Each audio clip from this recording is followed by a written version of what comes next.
तो प्रोसीड करते हैं अपनी नेक्स्ट एक्सरसाइज के थ्रू।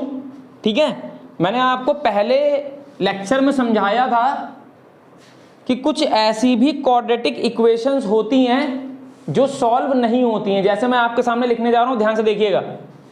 मान लीजिए मैंने आपके सामने क्वाड्रेटिक इक्वेशन ये लिख दी। अब ये क्वाड्रेटिक इक्वेशन को आप अभी तक जिस कॉन्सेप्ट से हम लोग कर रहे थे उस कॉन्सेप्ट से नहीं कर सकते हैं। क्यों नहीं कर सकते? देखिए भाई करके, आइए।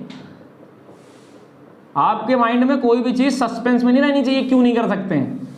आपके पास कलम है, आपकी कॉपी है, पेन चला के देख लीजिए कॉपी पे कि जो मैं कह रहा हूं वो गलत है कि सही है। तो चलिए पहले उसी प्रोसेस से करके देखते हैं जो हम लोगों ने 5.2 में सीखा, फिर आपको बताते हैं कि 5.3 में क्या जरूरत पड़ी, 5.3 वाले फॉर्मूले की क्या जरूरत पड़ी।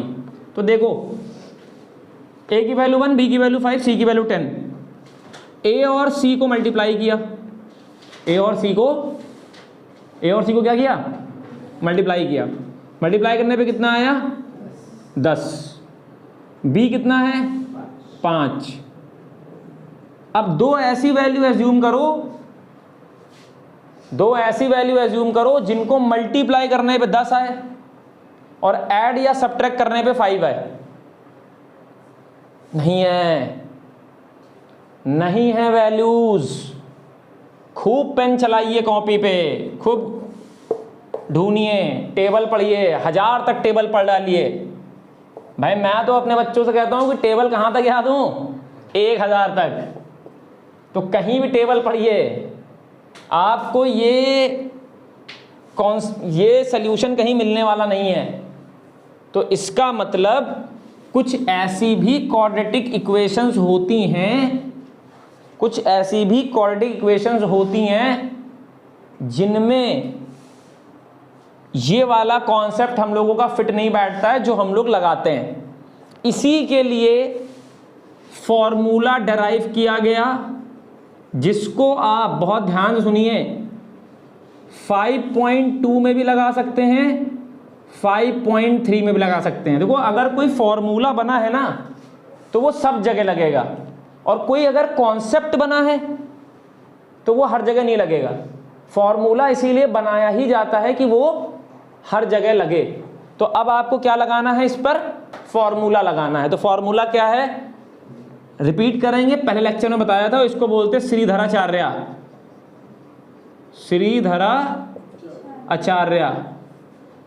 श्रीधराचार्य फॉर्मूला।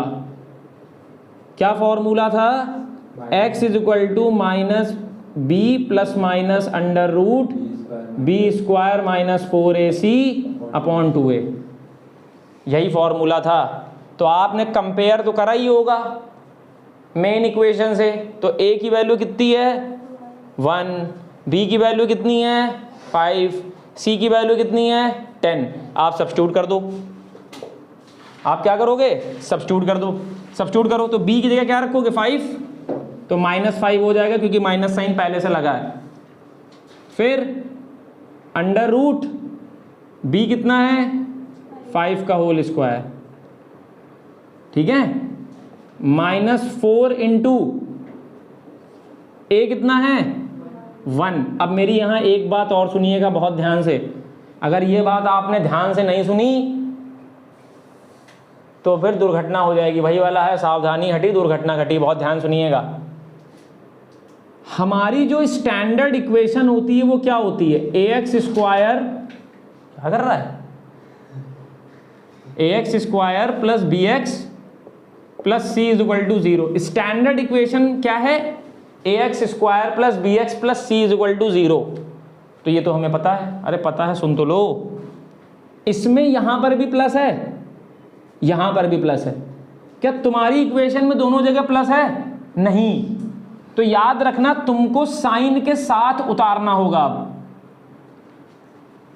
नंबर्स को तुम्हें सिंबल के साथ उतारना है। कब? जब सिंबल अलग हो। अगर यहां प्लस के अलावा माइनस हो गया तो c को माइनस साइन के साथ उतारोगे। बहुत ध्यान सुन लेना, अगर ये गलती होगी सवाल गलत हो जाएगा। और इस एक्सरसाइज से बोर्ड में सवाल आता है, तो इग्नोर ना करिएगा जो जो बातें मैं बता रहा हूँ, बहुत ध्यान सुनिएगा।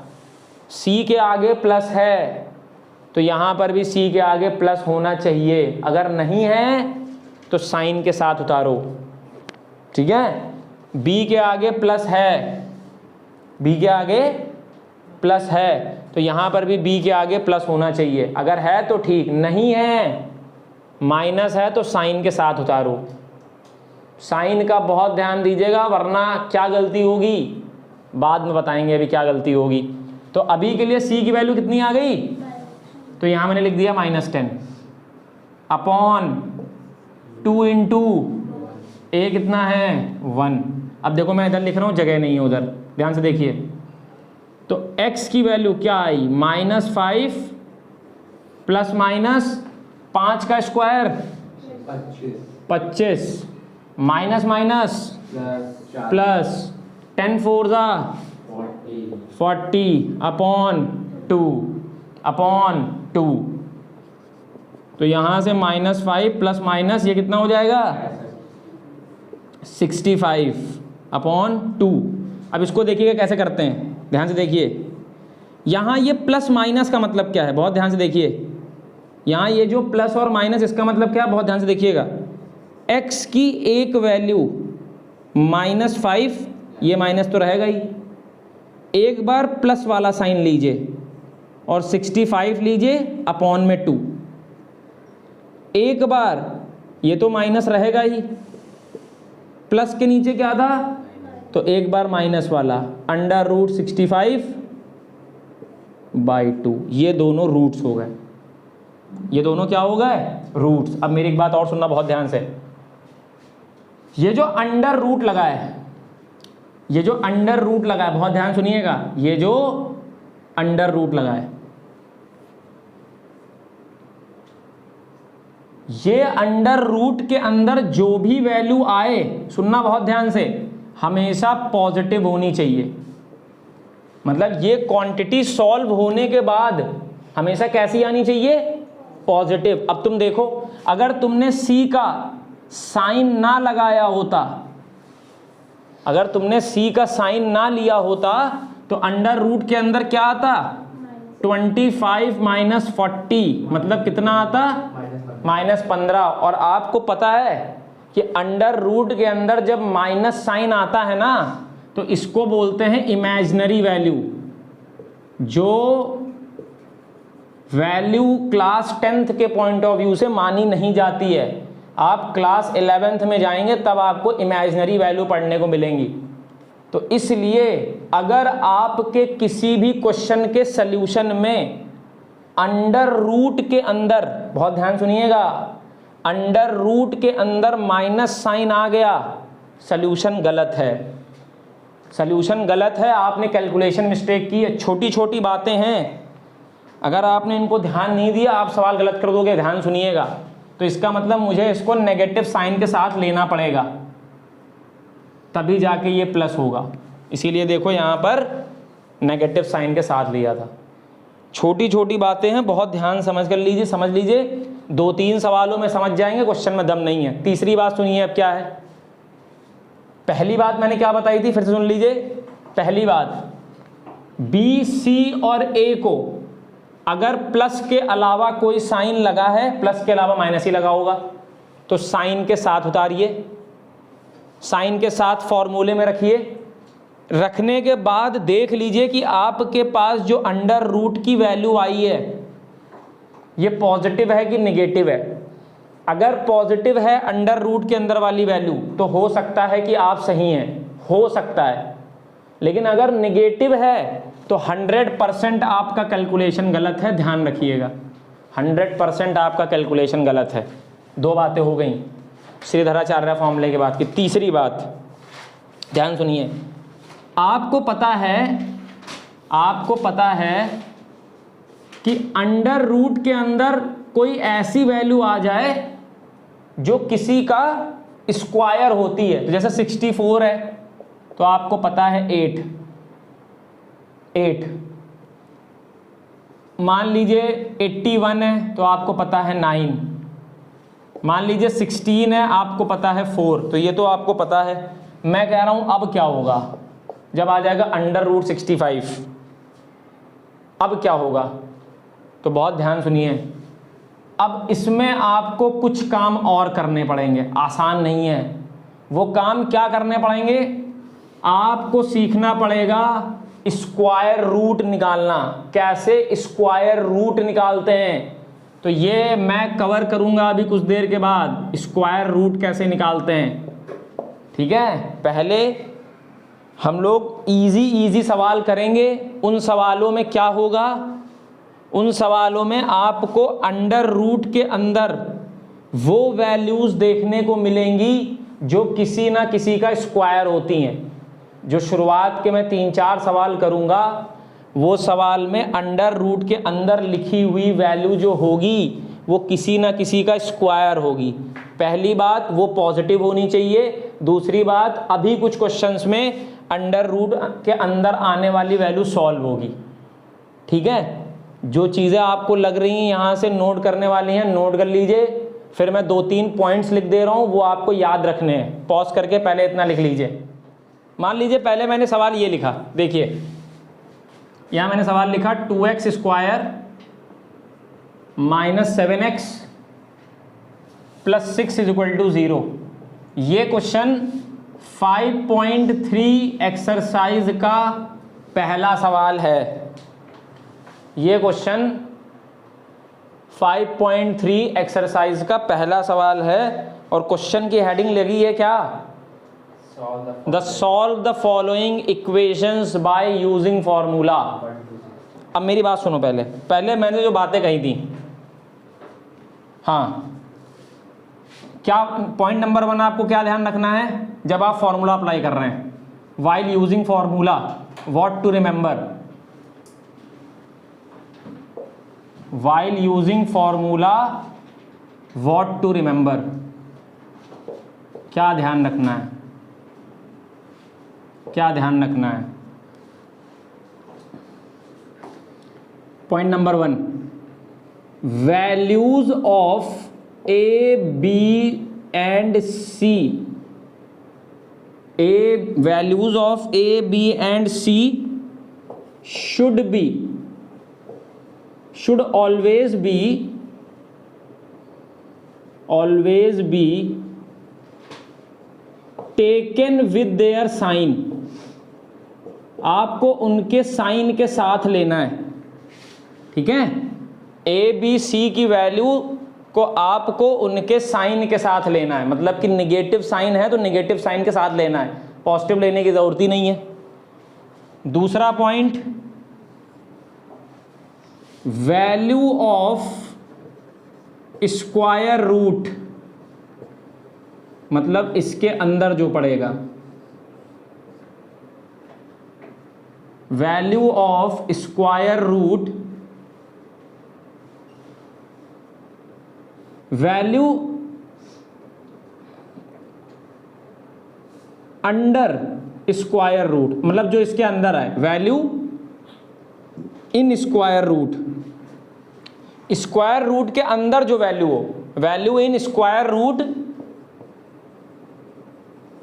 Should always be positive. Square root के अंदर वाली वैल्यू हमेशा क्या होनी चाहिए?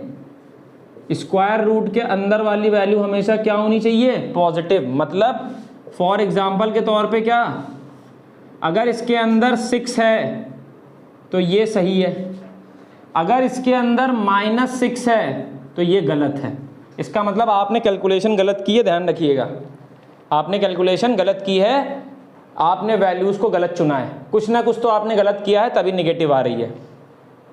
ठीक है, पॉइंट नंबर 3, ये पॉइंट नंबर 2 हो गया, point number 1, point number 2, point number 3, value under square root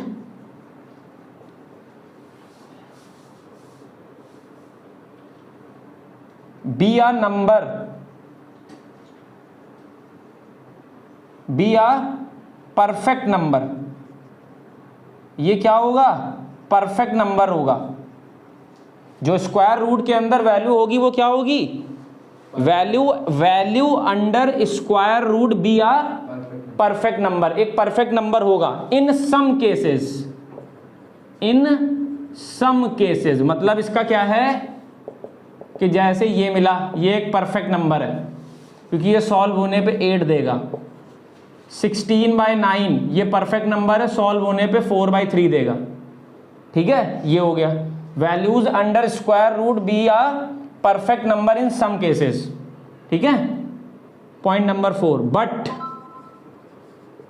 in some another cases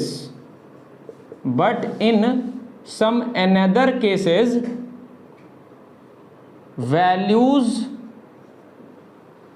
under square root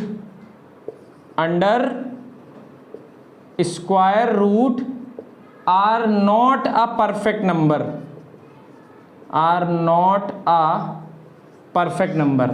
but in some another cases values under square root are not a perfect number, then we find square root of number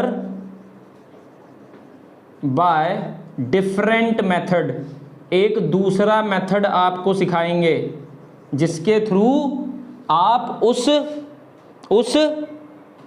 number का square root निकाल सकेंगे। मतलब example के तौर पे जैसे आ गया root 65, not a perfect number, किसी का स्क्वायर रूट नहीं है। 82 नॉट अ परफेक्ट नंबर, किसी का स्क्वायर रूट नहीं है। तो इनका कैसे निकालोगे ये हम लोग अभी कुछ देर बाद जिक्र करेंगे। ठीक है, अब मैं ये वाला क्वेश्चन करने जा रहा हूं। अब मैं इस क्वेश्चन को विदाउट यूजिंग फॉर्मूला भी करके दिखाऊंगा और विद यूजिंग फॉर्मूला भी करके दिखाऊंगा, और देखिए और समझिए कौन सा आपको आसान लग रहा है, पर आंसर दोनों से आएगा। पहले पॉज करके इन पॉइंट्स को नोट कर लीजिए। इस क्वेश्चन को मैं दोनों मेथड से करके दिखाऊंगा आपको।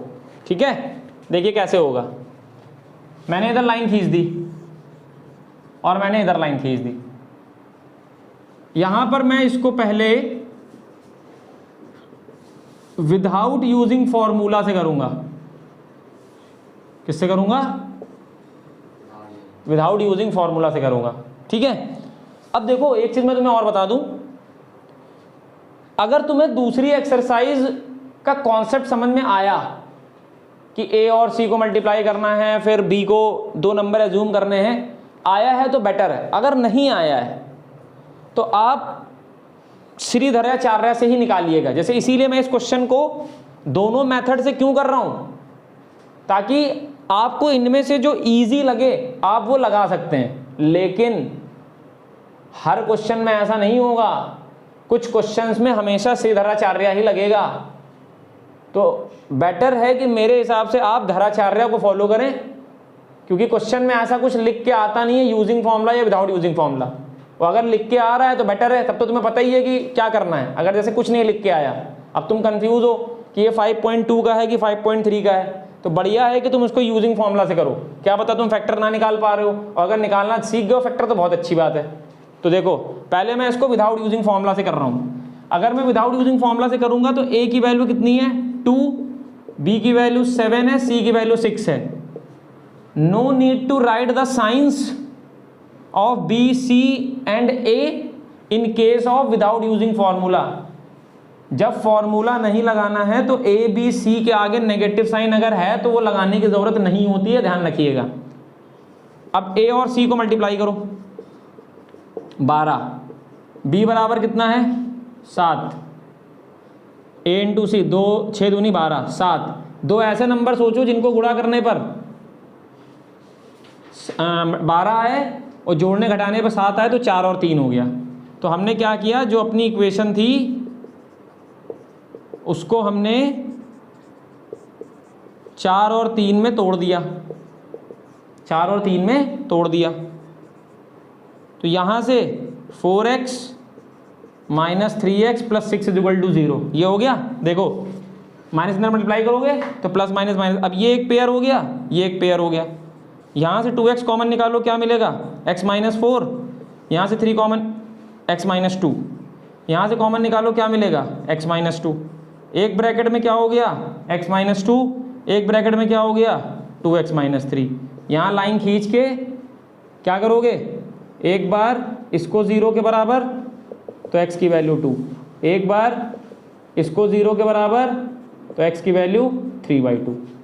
ठीक है, तो देखो यहाँ से x की 2 वैल्यूज़ निकल आई, x equal to 2, x equal to 3/2। ठीक है, 2x square minus 7x plus 6 equal to 0। 7 को 2 नंबर में तोड़ लिया, 4 और 3, माइनस को अंदर मल्टीप्लाई कर दिया, प्लस माइनस माइनस 2x हो गया x minus 2, minus sign common निकाला, तो ये मेरी वैल्यूज आ गई। ये हो गया विदाउट यूजिंग फॉर्मूला। अब विद यूजिंग फॉर्मूला देखिए, अब विद यूजिंग फॉर्मूला देखिएगा। तो अगर मैं बात करूं, अब मैं बात करूं किसकी, इधर से मैं लिख नहीं पा रहा हूं, इधर से लिखूंगा, ठीक है, कंफर्टेबल नहीं हूं। विद यूजिंग फॉर्मूला,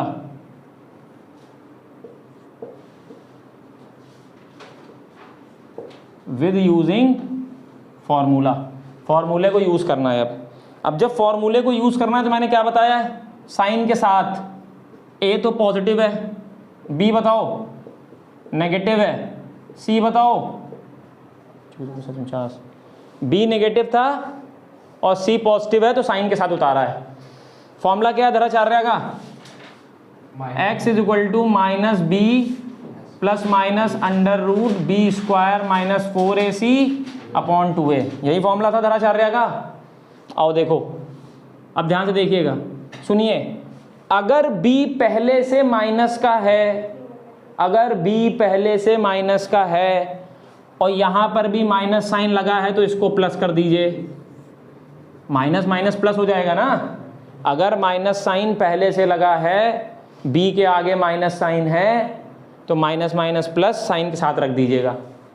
यहाँ आ जाइए, -7 का होल स्क्वायर, b की जगह क्या रखा, -7 का होल स्क्वायर, -4 इंटू ए कितना है 2, c कितना है 6, a कितना है 2, सारी वैल्यू पुट कर दी भाई। b की जगह b रख दिया, 4 की जगह 4 लिख दिया, c की जगह c लिख दिया, a की जगह a लिख दिया। अब देखो ध्यान से देखना, 49, 6 4 जा 24, 24 2 जा 48, माइनस का 48 अपॉन 4। अब ध्यान से देखिए यहाँ पे, x is equal to 7 plus minus, x is equal to 7 plus minus 49 minus 48 1 upon 4। अब आपको पता होगा अंडर रूट 1 का मतलब तो 1 ही होता है, तो क्या मैं यहाँ से रूट डायरेक्ट हटा सकता हूँ, हटा दो। अब क्या करोगे, एक बार प्लस वाला साइन ले लो, प्लस वाला साइन ले लो, एक बार माइनस वाला साइन ले लो। ठीक, अभी पीछे मैंने बताया था, एक बार प्लस वाला एक बार माइनस वाला। जब प्लस वाला लोगे तो क्या होगा 8/4, जब माइनस वाला लोगे तो क्या होगा 6/4, 4 2 जा 8, x की वैल्यू 2, ये काटने पे कितना 3/2। देख लो देख लो भैया, बहुत ध्यान से, बिल्कुल एंजॉय करते हुए। x की 2, x की 3/2 यहाँ भी आई है, और उधर से भी सॉल्व करने में क्या आई है, x की 2 3/2। अब तुम्हें डिसाइड करना है कि कौन सा रास्ता चुनोगे, कौन सा रास्ता तुम्हारे लिए गड्ढों वाला है, जिसमें ऑब्स्टेकल्स ज़्यादा हैं। पर मेरे हिसाब से मेरी एडवाइस आपको क्या है कि आपको ये चूज़ करना है, it is better for your health. ठीक है, मतलब हेल्थ के लिए सही होने का मतलब ये है, क्योंकि जब मैंने आपसे क्या रखा है कि बोर्ड में 5.2 से क्वेश्चन नहीं आना है, तो आप क्यों रिस्क लेके ये वाला कर रहे हैं। पता चले बोर्ड में आया नहीं, आप तो इससे करके चले आए, काट दिया जाएगा। तो मेरे हिसाब से एडवाइस मेरी आपको स्ट्रिक्टली ये है, स्ट्रिक्ट एडवाइस है कि आप विद यूजिंग फॉर्मूले को ज़्यादा फोकस करें, और जो जो पॉइंट्स मैंने 4 पॉइंट लिखे हैं उन पे गौर करेंगे। यहाँ मेरा अंडर रूट सॉल्व हो गया, कोई दिक्कत नहीं। जब मेरा अंडर रूट सॉल्व नहीं होगा तो मैं पॉइंट नंबर 4 लगाऊंगा। 4 पॉइंट लिखे थे। अगर तीसरा लग जा रहा है, तीसरा क्या है कि अंडर रूट के अंदर परफेक्ट नंबर है, जब वो नहीं लगेगा तब तुम्हारा चौथा पॉइंट लगेगा। चौथा पॉइंट क्या बोल रहा था कि अंडर रूट के अंदर ऐसा नंबर आएगा जो परफेक्ट नहीं है। ठीक है, तो इसको नोट कर लीजिए और 2-3 सवाल अपने आप ऐसे ही दोनों मेथड से लगाइए। ठीक है, और देखिए हो रहे हैं कि नहीं हो रहे हैं, और उसके बाद फिर इस वाले मेथड को भूल जाइए। No need to remember, no need to remember this method, you have to remember only the method in which you are using the formula, जहां आपको सिर्फ और सिर्फ फॉर्मूला यूज करना है। ठीक है, आज इतना ही रख रहे हैं। नेक्स्ट क्लास में आपको वो वाला केस दिखाएंगे जिसमें पॉइंट नंबर 4 लगेगा। ठीक है, इतना आज रखते हैं। That's all.